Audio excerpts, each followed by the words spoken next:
টাকার বিনিময়ে medical city Holkar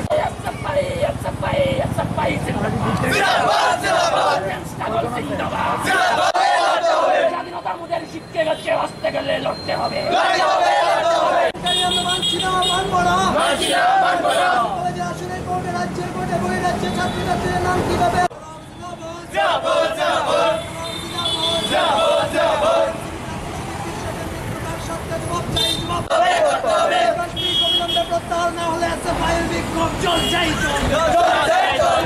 মূলত তিনটা দাবি।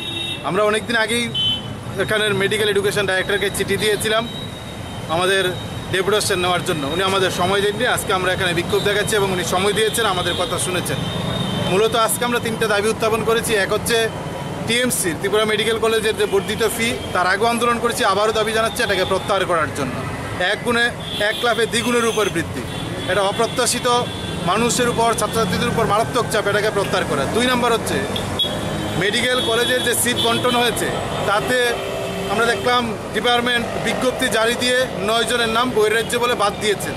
আবার এই ডিপার্টমেন্টে বিজ্ঞপ্তি জারি করে আবার একজনকে ভর্তির জন্য নির্দেশ দিয়েছে।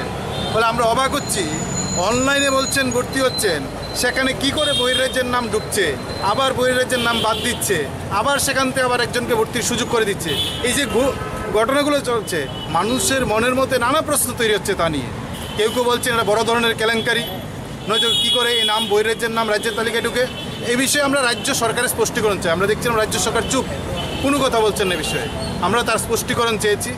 3 নম্বর বিষয় হচ্ছে কলেজের পড়া 3rd ইয়ারের ছাত্র মেডিকেল কলেজের, ত্রিপুরা মেডিকেল কলেজের সুদীপ বিশ্বাস গভীর রাতে কলেজের ভিতরে রক্তাক্ত অবস্থায় পড়ে থাকে।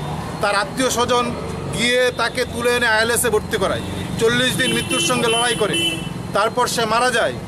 কি করে গভীর রাতে হোস্টেলের ছাত্র রক্তাক্ত হয় কলেজের ভিতর, তারপর সে 40 দিন হসপিটালে চিকিৎসা অবস্থায় ছিল, তার কেউ খোঁজখবর করলো না, না কর্তৃপক্ষ, না ডিপার্টমেন্ট, না সরকার।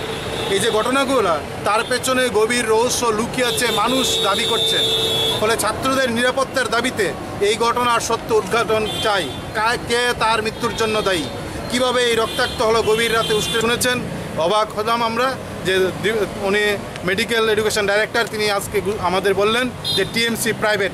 আমরা এই প্রথম শুনলাম, কারণ সর্বশেষ বিধানসভায়ও স্বাস্থ্যমন্ত্রী টিএমসি নিয়ে কথা বলেছেন, আর এখন উনি বলছেন এটা প্রাইভেট কলেজ। আমরা অবাক হলাম, উনি কি ভুল বলছেন না স্বাস্থ্যমন্ত্রী বিধানসভায় ভুল ব্যাখ্যা দিলেন, সে নিয়ে আবার নতুন করে আরেক প্রশ্নের জন্ম।